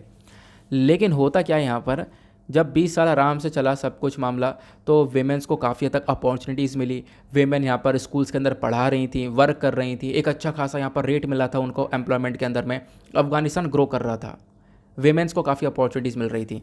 2021 अगस्त का जो महीना था, 2021 में जो खासकर अगस्त का महीना था, 15 अगस्त के आसपास क्या होता है, जो तालिबान है वो वापस से इस पूरे के पूरे अफगानिस्तान को कब्जा लेता है। ये क्यों कब्जा आता है, इसकी हिम्मत कैसे बढ़ी, क्योंकि अमेरिका वहाँ से निकल जाता है। 20 साल से अमेरिका यहाँ पे संभाल रहा था अफगानिस्तान को, काफ़ी सारा पैसा बहा चुका था, मतलब पैसा इतना भरपूर मात्रा में पानी की तरह बहा चुका था अमेरिका। अब अमेरिका को लगता था भाई ज़िंदगी भर हम अफगानिस्तान को थोड़ा ना संभालेंगे, तो इसकी वजह से अमेरिका ने अपने मिलिट्री फोर्सेस को वापस से अफगानिस्तान से विड्रॉ किया, निकाल दिया। अब जैसे ही निकाला, एक जो बाइडन का ब्लंडर हो गया, और इसी में बीच में क्या होता है, तालिबान ने वापस से कंट्रोल पा लिया पूरे अफगानिस्तान के ऊपर। अब उसके बाद की कहानी यहाँ पे बताई गई। जब से तालिबान का दोबारा रूल हुआ है, तालिबान 2.0 का, उसके बाद से हालांकि तालिबान ये बोल रहा था कि भाई अब हम कुछ नहीं करेंगे, जैसा पहले सिचुएशन यानी कि जब पहले टाइम पर तालिबान का शासन रहा करता था वैसा कुछ नहीं रहेगा, वीमेन को हक मिलेगा, वीमेन के पूरे राइट्स को एक प्रोटेक्शन दिया जाएगा। लेकिन वो सब यहाँ पर इन्होंने बस खाली मुँह जवानी बोल दी, असली रंग इन्होंने अब दिखाना शुरू किया है। तो ये बोला गया तालिबान ने अपना असली रंग दिखाना शुरू कर दिया है, ऐसा यहाँ पर ऑथर मेंशन करती हैं। इन्होंने बोला कि देखो मेंशन क्या किया जाता है, अफ़गानिस्तान पिछले 20 साल में थोड़ा बहुत, मतलब आप कह सकते हो कि थोड़ा बहुत क्या काफ़ी कुछ ग्रो कर चुका था, वेमेन को एक वैल्यू मिल रही थी। 20 साल के अंदर यहाँ पे वेमेन के पास में इतना अपॉर्चुनिटी थी, वेमेन का जो पार्टिसिपेशन था अफ़गानिस्तान लेबर फोर्स के अंदर वो 15% से बढ़कर 22% पहुँच गया था। मतलब जो वेमेन्स है वो वर्क के अंदर पार्टिसिपेट कर रही थी, गवर्नमेंट स्कूल्स के अंदर यहाँ पे काम कर रही थी। उसके बाद यहाँ पे पार्लियामेंट के अंदर वेमेन का काफ़ी बड़ा रोल था, मीडिया में बहुत सारी वेमेन काम कर रही थी, health, education sector, civil society, इन सभी सेक्टर्स के अंदर वेमेन लगातार वर्क करती हुई नज़र आ रही थी। तो ये सब कुछ हो रहा था अभी यहाँ पर जब चीज़ें थोड़ी सी रिवाइव हुई, लेकिन सिचुएशन अभी जो है वो काफ़ी हद तक बदल चुकी है। लेकिन जितनी भी वो आवाज़ें थीं, वेमेन जितने अच्छी तरीके से काम कर रही थी, वो सब यहाँ पे ख़त्म हो चुका है, क्योंकि 2022 और 2021 के अंदर सिचुएशन पलट चुकी है पूरी, जब से अफगानिस्तान ने दोबारा कंट्रोल किया है। एक रिपोर्ट आती है इंटरनेशनल लेबर ऑर्गेनाइजेशन की जनवरी 2022 में, और उसने ये बताया कि देखो अफगानिस्तान का जो एम्प्लॉयमेंट लेवल है वो डाउन होना चालू हो चुका है, और अभी साल 2021 के तीसरे क्वार्टर में 16% हो गया था, जनवरी में यहाँ पर और कम हो गया है। और आने वाले टाइम पर ये तालिबान वाले क्या करेंगे, ये पूरी तरह से वेमेन के एम्प्लॉयमेंट को ख़त्म कर देंगे, क्योंकि इन्होंने इतनी सारी रिस्ट्रिक्शंस लगा दी हैं, बहुत सारी, कि वेमेन को यहाँ पे काम नहीं करना है, वहाँ पे काम नहीं करना है, ठीक है, या फिर ऐसी जगह पर काम करना है जहाँ पे कोई मेल नहीं होगा, मैन नहीं होगा, ऐसी जगह पर काम कर सकते हो। और उसका जो सरकार में एक बहुत बड़ा रोल हुआ करता था वेमेन का, वो रोल पूरी तरह से ख़त्म कर दिया सरकार में, अब कोई भी वेमेन नहीं देखने को मिलेगी। मीडिया में से आधा कर दिया वेमेन को, आधा ही वेमेन को यहाँ पे हटा दिया है कि कोई भी वेमेन यहाँ पे ही परफॉर्म नहीं करेगी। तो आप कह सकते हो कि ये है कि सारे राइट्स जितने भी यहाँ पर मिल चुके थे वो सारे राइट्स यहाँ पर छीन लिए गए हैं आज के टाइम पर तालिबान की साइड से। ये यहाँ पर एक सबसे बड़ी प्रॉब्लम क्रिएट होती है। इनफैक्ट तालिबान ने यहाँ पर एक ड्रेस कोड को भी बोला है, बुर्का पहनेंगे। इनफैक्ट यहाँ पे एक तरीके से आप कह सकते हो कि कोई बाहर जाएगी वेमेन तो अपने हस्बैंड के साथ में या फिर अपने किसी रिलेटिव के साथ में ही निकलेगी, अदरवाइज़ ऐसे नहीं निकलेगी। तो इस प्रकार की चीज़ें भी यहाँ पर इम्प्लीमेंट की जा रही हैं अफ़गानिस्तान के अंदर में। तो ये यहाँ पर एक जो मतलब माइंडसेट है, काफ़ी डाउनवर्ड वाला माइंडसेट, काफ़ी छोटी सोच वाला माइंडसेट आज के टाइम पर देखने को मिल रहा है, जिसकी वजह से जो वेमेन है वो यहाँ पर पब्लिक लाइफ के अंदर नहीं आ पा रही है। इनफैक्ट वेमेन का एक जो कंट्रीब्यूशन जो हुआ करता था वो यहाँ पर ख़त्म हो चुका है। उसके बाद यहाँ पर बताया गया कि जो वेमेन है यहाँ पर, वेमेन जो जॉब्स वगैरह मतलब वो तो परफॉर्म नहीं कर पा रही है। इनफैक्ट यहाँ पर बताया जा रहा है मेन के ऊपर भी काफ़ी सारी रिस्ट्रिक्शन यहाँ पर लगाई जा रही हैं। यहाँ पे मतलब बोला ही जाता है, तालिबान ने ये बोला कि जो वेमेन है अगर उनको जॉब करनी है तो वो जॉब वहीं पे परफॉर्म करेंगी जहाँ पर एक भी आदमी काम नहीं कर रहा होगा, यह वहीं पर ये जॉब परफॉर्म कर सकती हैं। तो ये चीज़ें यहाँ पर इम्प्लीमेंट की गई। क्लियर हो गया। तो ये चीज़ें, लेकिन ये बोला जाता है ऑथर के थ्रू, देखो ये तो बिल्कुल वर्स्ट कंडीशन कर दी है तालिबान ने। जबकि तालिबान जब आ रहा था यानी तालिबान ने जब दोबारा से इस पर कंट्रोल पाया, दोबारा से कब्ज़ा किया अफ़गानिस्तान के ऊपर, तो इसने खुद बोला था कि हम यहाँ पर विमेन के राइट्स की प्रोटेक्शन देंगे। यानी तालिबान जैसे पहले हुआ करता था 1996 से लेकर 2001 के बीच में, वैसा आपकी बार नहीं रहेगा। लेकिन आप कह सकते हो कि थोड़े टाइम के लिए, बाकी इन्होंने अपना रंग दिखाना चालू कर दिया है। बाकी यहाँ पर मेंशन किया गया जो मीडिया है वहाँ से यहाँ पर आप कह सकते हो आधा कर दिया गया विमेन को। आपकी बार जो वर्ल्ड बैंक की रिपोर्ट आई है, इसके अंदर भी सिचुएशन काफ़ी बदल चुकी है, क्योंकि जब हम लोग वर्ल्ड बैंक 2019 वाली रिपोर्ट से कंपैरिजन करते हैं तो बताया जाता है देश के अंदर यानी अफ़गानिस्तान के अंदर में 36% टीचर्स हुआ करती थी जो कि विमेन थी। लेकिन वो सब टीचर्स को हटा दिया गया है, टीचर्स को यहाँ पे बिल्कुल ख़त्म कर दिया गया है। यहाँ पे बोला कोई भी टीचर यहाँ पे वर्क नहीं करेगा, और अगर टीचर को पढ़ाना भी है तो सिर्फ और सिर्फ एक गर्ल स्कूल के अंदर ही पढ़ाएंगे वो, और छोटे बच्चों को लेकर। और गर्ल्स को यहाँ पे पढ़ने की, ज़्यादा लंबी उम्र तक पढ़ने की इजाज़त भी यहाँ पर नहीं दी जा रही है। तो ये प्रॉब्लम्स यहाँ पे क्रिएट हुई हैं, तालिबान के थ्रू की जा रही हैं। आई होप आप लोगों ने एक इस पूरे के पूरे आर्टिकल को लेकर क्लैरिटी समझ ली होगी एग्जैक्टली क्या क्या हो रहा है। क्लियर हुआ? तो ये इन्फॉर्मेशन ध्यान रखना, बस इतनी सी इन्फॉर्मेशन जो कि मैंने आप लोग को ही बता दी है माइंडसेट के बारे में और जो भी यहाँ पर चीज़ें हो रही हैं उसके बारे में। अगले एडिटोरियल पर आते हैं। नेक्स्ट एडिटोरियल बात करता है ऑर्गेनाइजेशन ऑफ इस्लामिक कोऑपरेशन के बारे में। तो ये क्या है, कैसे एस्टेब्लिश हुआ, वो सारी इन्फॉर्मेशन यहाँ पर दी जा रही है।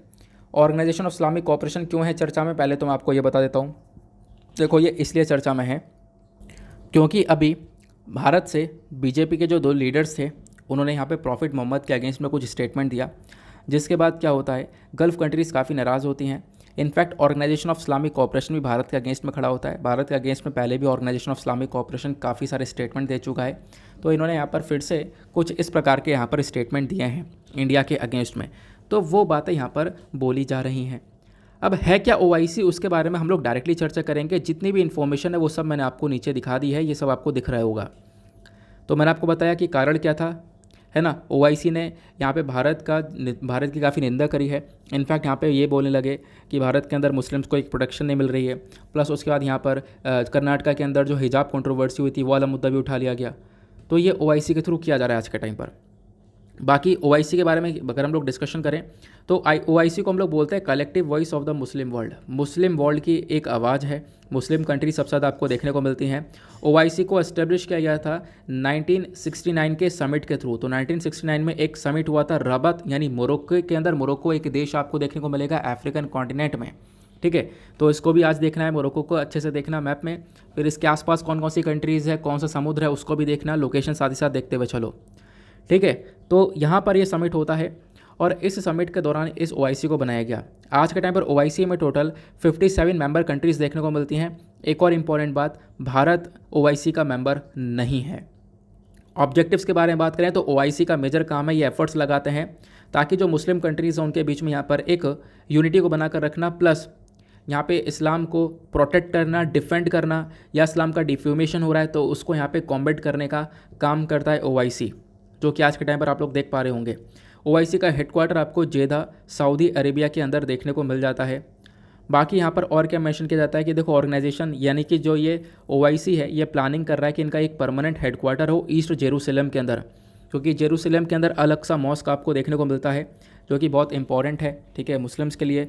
जो मक्का मदीना है उसके बाद यहाँ पर जो अल-अक्सा मॉस्क है ये काफ़ी हद तक यहाँ पर एक तरीके से ये माने जाता है इनके थ्रू, ठीक है। अब यहाँ पे अगर हम लोग बात करें तो ये ऑर्गेनाइजेशन प्लान कर रहा है कि हम लोग जेरूसलम के अंदर अपना हेडक्वार्टर ओपन करें, लेकिन होगा क्या, हेडक्वार्टर अभी ओपन नहीं हो पा रहा है क्योंकि वहाँ पे काफ़ी सारे डिस्प्यूट ऑलरेडी चलते हुए नज़र आ रहे हैं। ये यहाँ पर मेंशन किया गया। फिर उसके बाद में क्या मेंशन किया जाता है, OIC फंक्शन कैसे करता है। देखो, OIC के जब हम लोग मेंबरशिप के बारे में बात करते हैं तो यूनाइटेड नेशन के जो मेंबर्स हैं, यानी UN के अंदर, यूनाइटेड नेशन में कितने मेंबर्स हैं नीचे कमेंट सेक्शन में इसका आंसर भी देना है। तो UN के जितने भी मेंबर्स हैं और उन कंट्रीज़ के अंदर जो मुस्लिम मेजॉरिटी कंट्री हैं वो इस OIC को ज्वाइन कर सकती हैं, ठीक है ना, ये आपको ध्यान रखना है। बाकी जो भी मेंबर यहाँ पे ज्वाइन करता है इसमें OIC council of foreign minister बैठता है, यानी कि इनका एक काउंसिल ऑफ फॉरेन मिनिस्टर देखने को मिलेगा। जितने भी देश हैं इसके अंदर उनके फॉरेन मिनिस्टर्स बैठते हैं, उसके बाद यहाँ पर एक डिसीजन वगैरह लिया जाता है। उसके बाद जाके यहाँ पर किसी को एक ऑब्जर्वर स्टेटस या फिर एक मेंबर बनाया जाता है OIC का। तो ये आप लोगों ने यहाँ पर समझ लिया इसके बारे में। ये कुछ बेकार सी इन्फॉर्मेशन है जो कि मैं आप लोगों के साथ में स्किप कर रहा हूँ, ये बहुत इंपॉर्टेंट पार्ट है। OIC का क्रिटिसिज्म क्यों होता है, यानी कि OIC की आलोचना क्यों की जाती है कि तो ओआईसी का आलोचना इसलिए की जाती है क्योंकि ओआईसी क्या करता है, मुस्लिम माइनॉरिटीज़ के राइट्स को प्रायोरिटाइज करता है, ठीक है, इसको यहाँ पे ज़्यादा फोकस में रखता है। सबसे बड़ी बात यहाँ पर क्या है कि देखो मुस्लिम माइनॉरिटीज़ आपको देखने को मिलेंगे फ़लस्तीन के अंदर, म्यांमार के अंदर में, तो यहाँ पे बहुत सारा ह्यूमन राइट वायलेशन हो रहा है, बहुत सारा यहाँ पर मानव के अधिकार का जो भी आप कह सकते हो उल्लंघन किया जा रहा है, तो इनकी भी काफ़ी आलोचना करता है। तो बेसिकली कहना यह है कि ओआईसी आज के टाइम पर मुस्लिम माइनॉरिटीज़ को, यानी कि जो मुस्लिम माइनॉरिटीज़ देखने को मिल रही हैं, इन्हीं के हक़ के बारे में बस खाली चर्चा करता है और किसी चीज़ के बारे में चर्चा नहीं करता। बाकी इस बॉडी के अंदर अभी भी काफ़ी सारी चीज़ों की कमी देखने को मिलेगी, प्रॉपर इन्वेस्टिगेशन पावर्स वगैरह यहाँ पर इस बॉडी के पास में आपको नहीं देखने को मिलती हैं। बाकी इस ओआईसी का, यानी कि ऑर्गेनाइजेशन ऑफ इस्लामिक कोऑपरेशन का भारत के साथ में क्या रिलेशनशिप है, इसको डिस्कस करेंगे। बहुत इंपॉर्टेंट है ये, आप लोग बस खाली इसको ध्यान से सुनना। देखो यहाँ पे अगर हम लोग बात करें तो बोला क्या जाता है कि देखो दुनिया में इंडिया भी एक ऐसा कंट्री है जहाँ पे आपको मुस्लिम कम्युनिटी देखने को मिलेगी। World second largest Muslim community आपको देखने को मिल जाती है इंडिया के अंदर में। तो इंडिया को भी इनवाइट किया गया था रबत कॉन्फ्रेंस के अंदर 1969 में, लेकिन यहाँ पर बहुत बुरी तरह से पाकिस्तान ने हम लोग को एक तरीके से रिजेक्ट कर दिया था, बेइज्जती कर दी थी इंडिया की। लेकिन इंडिया ने तमाचा मारा था बाद में उसके मुंह पे, कैसे, तो यहाँ पे मैं आपको बताता हूँ। इंडिया यहाँ पर काफ़ी दूर रहता है ओआईसी से, उसके पीछे कई सारे कारण हैं। ओआईसी को मेंबर बनाने, ओआईसी के मेंबर मतलब इंडिया को ओआईसी का मेंबर बनाने के बारे में काफ़ी चर्चा की गई है, लेकिन पाकिस्तान ने उसको बार बार रिजेक्ट किया है और इंडिया खुद भी दूर रहता है। उसके पीछे कई कारण हैं। एक कारण यह है कि इस ओआईसी, इस पूरे ऑर्गेनाइजेशन को बनाया गया है रिलीजन के बेसिस पर, और अगर हम लोग मेंबर बन गए तो कश्मीर के मुद्दे को लेकर बार बार इंडिया के ऊपर प्रेशर डाला जाएगा, ठीक है ना। उसके बाद यहाँ पे क्या मेंशन किया जाता है कि 45वां सेशन हुआ था फॉरेन मिनिस्टर समिट का 2018 में। 2018 में ओआईसी का एक समिट हुआ। अब इस समिट के दौरान क्या हुआ था, बांग्लादेश इस समिट को होस्ट कर रहा था और बांग्लादेश ने इस ओआईसी को सजेस्ट किया कि देखो भारत के अंदर दुनिया भर के जितने मुस्लिम हैं उसमें 10% से भी ज़्यादा मुस्लिम भारत के अंदर हैं, तो भारत को एक ऑब्जर्वर स्टेटस मिल जाना चाहिए इस ओआईसी के अंदर में। लेकिन पाकिस्तान ने इस चीज़ को अपोज कर दिया। पाकिस्तान ने बोला कतई नहीं मिलना चाहिए, ये एक हम लोग ऑब्जर्वर स्टेटस नहीं लेने देंगे ओआईसी का। तो पाकिस्तान इसके अगेंस्ट में रहा। तो पाकिस्तान यहाँ पर दोबारा ह्यूमिलेट कर चुका था इंडिया को। लेकिन अब यहाँ पर क्या होता है मैं आपको ये बताता हूँ। 2019 के अंदर में क्या होता है, भारत को ओआईसी की जो मीटिंग होती है फॉरेन मिनिस्टर की, इसमें गेस्ट ऑफ ऑनर बुलाया जाता है, ठीक है। क्यों? क्योंकि यहाँ पे हम लोग अपने रिलेशन जो है यूएई, सऊदी अरेबिया, इनके साथ में काफ़ी ज़्यादा मजबूत कर लेते हैं। तो पहली बार ऐसा देखने को मिलेगा कि भारत की एक विक्ट्री होती है, और पुलवामा अटैक के बाद ही ये सब कुछ होता है। और होता है क्या, यहाँ पर भारत को as a guest of honour बनाया गया और ये पाकिस्तान के मुँह पर तमाचा था, ठीक है ना। तो आई होप आप लोग यहाँ पर इस चीज़ को लेकर एक क्लैरिटी ले चुके हो, ऑर्गेनाइजेशन ऑफ इस्लामिक कोऑपरेशन क्या है, ओआईसी कैसे वर्क करता है। बाकी 2022 में यानी कि इसी साल यूपीएससी ने एक और क्वेश्चन पूछा था। वो क्वेश्चन किस चीज़ को लेकर है वो आप लोग यहाँ पर देख पाओगे, with reference to the United Nation General Assembly. जब हम लोग बात करते हैं यूएनजीए के बारे में तो कौन सा स्टेटमेंट करेक्ट हो सकता है। पहला statement, United Nation General assembly ये यहाँ पर किसी को भी एक ऑब्जर्वर स्टेटस दे सकता है, किसी नॉन मेंबर स्टेट को, मतलब जो यूएनजीए का पार्ट नहीं है उसको ऑब्जर्वर स्टेटस देने का काम कर सकता है क्या। दूसरा स्टेटमेंट ये बोलता है जो इंटर गवर्नमेंटल ऑर्गेनाइजेशन होती हैं ये बेसिकली यहाँ पर आप कह सकते हो ये मांग करती हैं ऑब्जर्वर स्टेटस की in United Nation General assembly. इसका मतलब क्या है, यानी कि बहुत सारी जो इंटर गवर्नमेंटल अलग अलग ऑर्गेनाइजेशन होती हैं क्या वो यूनाइटेड नेशन जनरल असेंबली में एक ऑब्जर्वर स्टेटस की मांग कर सकती हैं। तीसरा स्टेटमेंट ये बोलता है कि जो परमानेंट ऑब्जर्वर्स होते हैं यूनाइटेड नेशन जनरल असेंबली के अंदर क्या वो यहाँ पर अपने मिशन को यूनाइटेड नेशन के हेडक्वार्टर में मेंटेन कर सकते हैं। तो ये तीन स्टेटमेंट दिए गए, कौन सा स्टेटमेंट करेक्ट हो सकता है, तो इसका आंसर आपको डी देखने को मिलेगा। तीनों स्टेटमेंट करेक्ट हैं। तो यूनाइटेड नेशन जनरल असेंबली के पास भी पावर है, वो किसी को भी ऑब्जर्वर स्टेटस वगैरह दे सकता है। तो आप लोग इसके बारे में ज़रूर ध्यान रख सकते हो, ठीक है ना। बाकी मैंने आप लोगों को बता दिया इंडिया और ओआईसी का रिलेशनशिप क्या है, क्या क्या इंसिडेंट्स हुए थे वो हम लोगों ने डिस्कस किए, ओआईसी कैसे फंक्शन करता है, ओआईसी क्या है, ये इस चीज़ को लेकर क्लैरिटी आपको मिल चुकी होगी। बाकी आज के एडिटोरियल के वोकेबलरीज़ क्या क्या हैं उन वोकेबलरीज़ को हम लोग कवर करेंगे। तो एक सेकेंड, यहाँ पे आपको स्क्रीन पर नीचे की वोकेबलरीज़ देखने को मिल रही होंगी। सबसे पहला वोकैब वर्ड है हमारा रिकॉन्सिल, जिसको हम लोग कहते हैं, इसका मतलब है समाधान करना या रीयूनाइट करना। दूसरा है डॉटजी, इसका मतलब है बेईमानी या डिसऑनेस्ट। तीसरा है अनफेटर, यानी छुड़ा देना किसी को या अनटाई कर देना। एक होता है टाई, यहाँ पे आप कह सकते हो एक दूसरे को मिला देना, लेकिन अनफेटर यहाँ पर छुड़ा देना। फिर होता है एक्विटिंग। एक्विटिंग मतलब यहाँ पर आप कह सकते हो कि किसी को निर्दोषी ठहराना, निर्दोष ठहराना। आपने सुना होगा काफ़ी बार कोर्ट ने एक्विटल कर दिया इसको, तो मतलब किसी को निर्दोष ठहराना होता है एक्विटिंग। फिर पांचवा आता है डेट्रिटस। डेट्रिटस मतलब होता है कोई वेस्ट या डेब्रिस, तो आप लोग ध्यान रख सकते हो डेब्रिस की जगह पर डेट्रिटस का भी इस्तेमाल कर सकते हो। तो किसी मलबा को हम लोग डेट्रिटस के नाम से जानते हैं। स्पेस डेब्रिस के बारे में काफ़ी पढ़ा होगा, तो डेट्रिटस वर्ड भी यूज़ किया जा सकता है। क्लियर हुआ? अब चलते हैं अपने लास्ट एडिटोरियल की तरफ। लेकिन उससे पहले मैं आपको प्रीलिम्स के क्वेश्चन का आंसर भी बता देता हूँ कि आज का जो प्रीलिम्स का क्वेश्चन है उसका आंसर आपको क्या देखने को मिलेगा। ठीक है, एक सेकंड रुक जाओ यार, ये ओपन नहीं हो रहा। तो क्वेश्चन ये था, गुच्ची को लेकर पूछा गया था, तो कौन सा स्टेटमेंट करेक्ट हो सकता है। तो इसका आंसर आपको देखने को मिलेगा, करेक्ट आंसर है इसका 1 और 2। तो गुच्ची बेसिकली क्या है, एक महंगा सा मशरूम है जिसके बारे में हमने चर्चा की है, और मशरूम बेसिकली एक फंगस की स्पीशी होती है। तो यहाँ पर आप कह सकते हो पहला स्टेटमेंट भी करेक्ट है। दूसरा यहाँ पे मेंशन किया जाता है कि जीआई टैग मिला था गुच्ची को, इसी वजह से काफ़ी चर्चा में था। दुनिया का सबसे महंगा मशरूम है गुच्ची, जिसको यहाँ पे जम्मू एंड कश्मीर के अंदर ग्रो किया गया। तो आप लोग कह सकते हो जम्मू एंड कश्मीर यानी कि हिमालयन एरियाज़ के अंदर इसको ग्रो किया जा रहा है। तो फर्स्ट एंड सेकंड यहाँ पर आप देख पाओगे इसका करेक्ट आंसर है। नॉर्थ ईस्ट के अंदर नहीं ग्रो किया जाता, तो यहाँ पर इसका थर्ड वाला इनकरेक्ट है। तो इसका सी हो जाएगा आंसर 1 और 2 ओनली। क्लियर हुआ? आगे आते हैं ना। बाकी यहाँ पे इंडियन एक्सप्रेस का आपको ये वाला एडिटोरियल देखने को मिल जाएगा। ये बात करता है एनवायरमेंटल इंडेक्स एंड इंडिया के बारे में। तो अभी क्या है, आप कह सकते हो एक रिपोर्ट आई है एपीआई की, एनवायरमेंटल परफॉर्मेंस इंडेक्स 2022। तो उस रिपोर्ट के बारे में हम लोग यहाँ पर चर्चा करने वाले हैं। तो रिपोर्ट क्या है, एक एक करके डिस्कस करेंगे। देखो, अभी रिसेंटली एनवायरमेंटल परफॉर्मेंस इंडेक्स 2022 की रिपोर्ट आई है, और इंडिया की जो रैंक है इसमें बॉटम में रखी गई है। इंडिया की रैंक आई है, आप कह सकते हो बिल्कुल डाउन, 180 में से सबसे नीचे रैंक, निचली हिस्से वाली रैंक आपको देखने को मिल जाएगी। ठीक है, अब ये जो एनवायरमेंटल परफॉर्मेंस इंडेक्स है, पहले इसके बारे में बात करते हैं।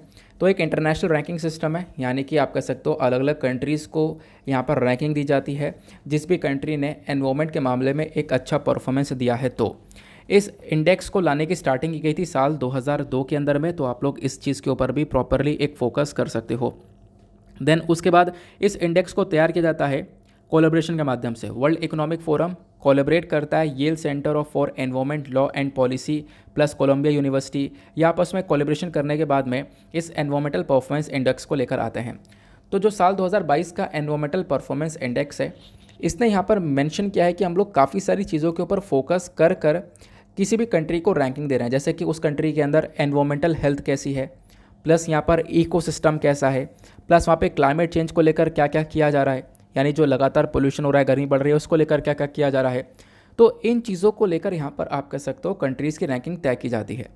अब यहाँ पर और क्या मेंशन किया गया, मेंशन ये किया गया जो एनवायरमेंटल परफॉर्मेंस इंडेक्स है, अगर इसके अंदर इन 3 चीज़ों के अंदर कोई कंट्री अच्छा परफॉर्म कर रही है, तो 0 से 100 के बीच में यहाँ पर स्कोर दिया जाता है।